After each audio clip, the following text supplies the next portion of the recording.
Joining us now in Studio B, dual threat analyst, national champion quarterback at BYU, all-around good man, Uncle B, Blaine Fowler. Blaine, welcome back to the set. Happy Monday, man. Yeah, it's good to be here, guys. Blaine's always the most tan guy here. We're getting close. I know. And we have makeup on. That's the product of Hawaii, Las Vegas for a weekend by the pool, and then this last weekend we were in Park City at the Waldorf and we laid around the pool. So you have a little pool time already this Sounds summer. like your life sucks, Blaine. No, but now I'll just, as the summer progresses, when I should be getting tanner, I'll just get whiter now. My fun's all almost over now. Let's give some credit to Blaine. He's playing injured today. He's not scared. Yeah. He shows up even when the body's not feeling 100%. Yeah, I tore my meniscus running last week, so I'm here, though. Cortisone in the knee, and I'm ready to roll. You can still broadcast with the torn meniscus, luckily. Oh. I thought this was a big deal. I thought I was like taking one for the team here and playing hurt. Okay, our question of the day: what would BYU have to do to make a statement in September? We just heard from someone who said 5-0, but not 4-1. What would be a statement in terms of record, in your opinion? 3-2 would be crazy for me. You think so? Like I fully expect that a 2-3 in September, 2-3 in those first 5 games is doable. But 3-2 would mean they wouldn't split those first 2 games. They'd go undefeated. And if their only 2 losses were to 2 top 10 teams in Wisconsin and Washington, I think that would be a huge statement that this is a different season. So I'd be thrilled at 3-2. If BYU wins the first 2 games, would that not make a September statement? Oh, absolutely would. But here's the thing. Even if they split those first 2 games and they come out of September, say they come out of September 2-3, which I think if they split, they would come out 2-3 at worst, right? Then I think they go in that conference weekend on October 5th and they get even at 3-3. Then that's the last time we talk about a losing record the rest of the season. That'd be awesome. Because then I think they stay ahead of the ledger the rest of the year. So they get to even on October 5th, and then they're 4-3 on October 13th, then they're 5-3 on October 27th, then they go to Boise at 5-3. And then we see what happens in the end. But to me, if they can get 2-3 in September, the last time we talk about a losing record in this season is going into conference weekend. Then they're even, and then they have a winning record the rest of the year. And then they go into the Utah game bowl eligible. And so I think 2-3 for me coming out of September is not unrealistic. I think they have to split with those first 2 teams to do it. And I'd be really happy with that. If they're 3-2 coming out of there, yikes, that's overachieving in my mind. And I think that's a statement. Blaine Fowler with us on BYU Sports Nation. Looking at the gauntlet, 6 games. We've laid them out often on this program. It starts with Arizona and then Cal, followed by Wisconsin, Washington, Boise State, and Utah. Which of those 6 games, Blaine, would you consider a minor upset if BYU pulls it off? Either one of the first 2, Arizona or California. Because coming into the season, everybody is talking about BYU being an underdog in all of those games, right? And so I think Arizona, they've made some changes in the offseason. BYU comes back, I think, more equipped, regardless of who the quarterback is, more equipped with somebody that's had reps in that game. And so I don't think that would surprise me. That would be a mild upset if they wanted Arizona. For them to win against Cal at home, to me, the odds makers are going to say that's an upset, but to me, that's a mild upset. I think that they could split those games very easily. That would not surprise me if they split those 2 games. And you want to know what? I wouldn't be flabbergasted if they won them both. I honestly wouldn't. I'd go, oh, okay. Well, they have made a step forward, but a split in those games wouldn't be surprising to me in any way, shape, or form. You talked about who the quarterback could be having more reps. Do you feel like it's Tanner Mangum versus the field at this point, or is it more open than that? Well, Tanner's been healthy. He's been out running Friday. They were running stadiums with weight vests on. That made my meniscus hurt just thinking about it. but these guys, so he's out and he's healthy. When he's healthy, obviously he's had the most reps. Joe Critchlow had reps now.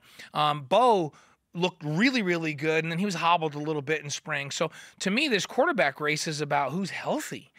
The difference, though, between going into this season and last season is they're leaving no stone unturned. Wilson's getting reps. So they're not going to go into a position this year where they get into a game and go, gosh, we got to play a guy that's not really been prepared. So they're going to prepare multiple guys, and maybe at the risk of not giving the guy as many reps as they have the past couple years. And so I don't think we're going to see a big drop-off no matter who it is. But to me, it's all about health. And Tanner's got the most experience, so if he's 100% healthy and he looks great, then he kind of has the lead in that. Bo Hodge, I think, when he's 100% healthy, can battle for that job. And so this is all about who's healthy. And Wilson showed me some great things in spring ball. From a skill set perspective, he's really good. And, Robbie Bosco and I spend a lot of time together. We play golf together all the time, old roommates from college. And Robbie and I talk a lot. I know that freshmen don't like to hear this, but the best thing in the world for him would be for BYU to be solid with an upperclassman at that position, let him learn and get some time and develop so he's not thrown in there. You guys talked about that gauntlet. A freshman against Wisconsin is a really bad idea. Yeah. It's a really, no matter how good he is. Yes. And it's confusing out there against really good teams that are getting some pressure on you and all that. It would be so nice for him to have a chance to develop, because if he gets that opportunity with his skill set and his confidence, he has a chance to be really, really good. So I don't want that to get disrupted by having him forced into playing early on. And that's not, that's not a mindset that these young guys have coming in. Let me ask you this. Would you want a freshman Jim McMahon or a freshman Steve Young or a freshman Ty Detmer going to play at Wisconsin and at Washington? Absolutely not. I don't want Mark Wilson, Gifford Nielsen, Steve Young, or Jim McMahon playing as a freshman. I didn't want John Beck playing as a freshman, and he did, and he was miserable. And I wasn't sure he was going to ever recover from that. He did. John was an unbelievable player. When his senior season, he was so good. As good as we've had here. He's so efficient and a great leader. But I think it's a little bit remarkable that he recovered from the beating he took as a freshman. And so I like the idea of developing a guy and not forcing him, because you want a guy that can, first of all, they're going to try to find a guy that won't lose games for him. And then if you have a veteran enough guy, then you want a guy that can actually go maybe win some games for you. Well, a freshman's a guy that you're just hoping isn't going to lose games for you early on. And if you can give him a chance to develop and be good, he can be really, really good here after watching what I saw in spring ball. If you're forced to play him, you put him in situations where he could get smacked around and lose some confidence, and sometimes you develop bad habits with your feet when you're getting that kind of pressure against those kinds of teams. I mean, Washington and Wisconsin are going to be elite defenses, top 10 defenses in the country. Do we want a freshman to have to carry that? From a skill set perspective, he is really good. And I think he's got an unbelievably great future. I would like to see him be able to develop and learn and then play when he's ready to play. And unfortunately, freshman players and their parents, they don't want to hear that these days. It's like, why aren't they going to play? He should come in and play. Well, let's hope that there's enough healthy bodies there with veteran guys that they can carry this team and do a good job and give him a chance to develop, because I think he has an unbelievable future here. I just would like to see him get a chance to develop the right way. Riddle me this, Blaine. Last week, the NCAA said, okay, new redshirt rule. You can play in 4 games in the season wherever, I like and it. still redshirt. So how does this affect the QB race potentially? Because we could see Zach Wilson at the end of the year. Yeah, you can go back all the way back. Remember when Ben Olsen came in as the #1 recruit in the country? And Gary, in his mind, I remember talking to him about it, Gary Croton, he's like, man, I really like to redshirt this kid if I can. Meaning I can't play him at all, or we risk And they're down losing 27-0 at Utah State. He doesn't come in. Right, so go back to those years. You could say, well, we got some games to play with here. Let's get him a little bit of experience. Let's still try to redshirt him. Let's have that in mind. And if he really surprises us and this team's good enough around him, then we don't redshirt him. So it's almost like you have a little bit of a testing ground now. Yes. Which I think is fantastic and allows you to see if a guy's ready or not, and then still not lose that redshirt year. I like that change. And then like a guy like Chaz Ayu, who plays but gets hurt, you could have redshirted him. He goes on his mission. He comes back for 4. I think this is a great rule. It's good. It's a rule that's in favor of the players, which there's been too many rules that allow coaches to move around and do all these things, and very restrictive to players. And I think this is a player's rule, and I like it a lot. I like the new transfer rules, too, where you don't have to have permission from the coaches. You don't have to have a release anymore to be able to transfer. And I've never been okay with a coach can go wherever they want to go.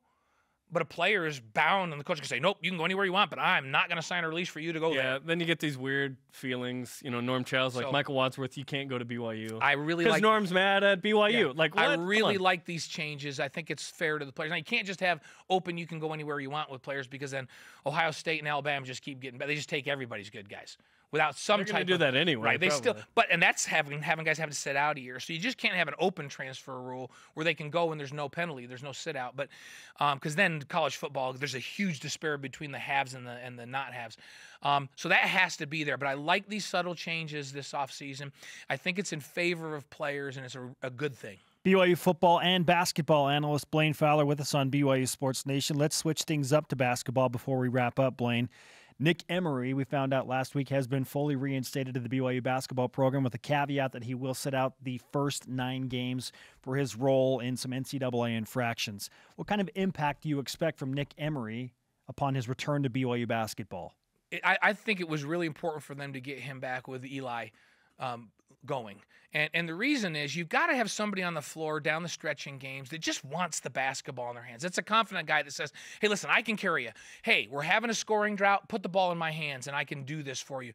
He is a very mentally tough player, and I love that game offensively. And you know what? I think he is going to be a smarter player coming back. This opportunity to sit out and watch and evaluate from a distance, I think it'll end up being good for him.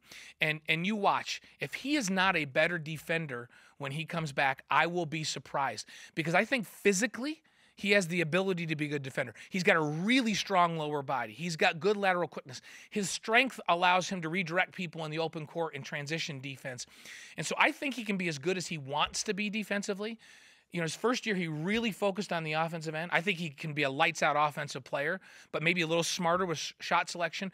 Where I expect a big upgrade is defensively. I'm right there with you. Watch him be a good perimeter defender. This year off, he's coming back. He's hungry. He wants to be a leader. He wants to be a good teammate. And let's watch and see. If he really ups his game defensively, especially as an on-the-ball defender, then BYU ends up being a really good team this year. And I think that he can do that. Blaine Fowler ready for an All-American performance, torn meniscus or not, coming up on Media Day this Friday. So, hey, you got to go hurt. You got to play hurt. No, yeah, that's right. You can play hurt. You just can't play injured. Actually, I'm injured. You have until Friday to figure it out. I need to get scoped. Let's give you some karma for the approaching knee repair, okay? So the cortisone shot helped, so I'm just playing a little bit. All right. Good. Thanks, Blaine. All Great right, guys, stuff. thanks.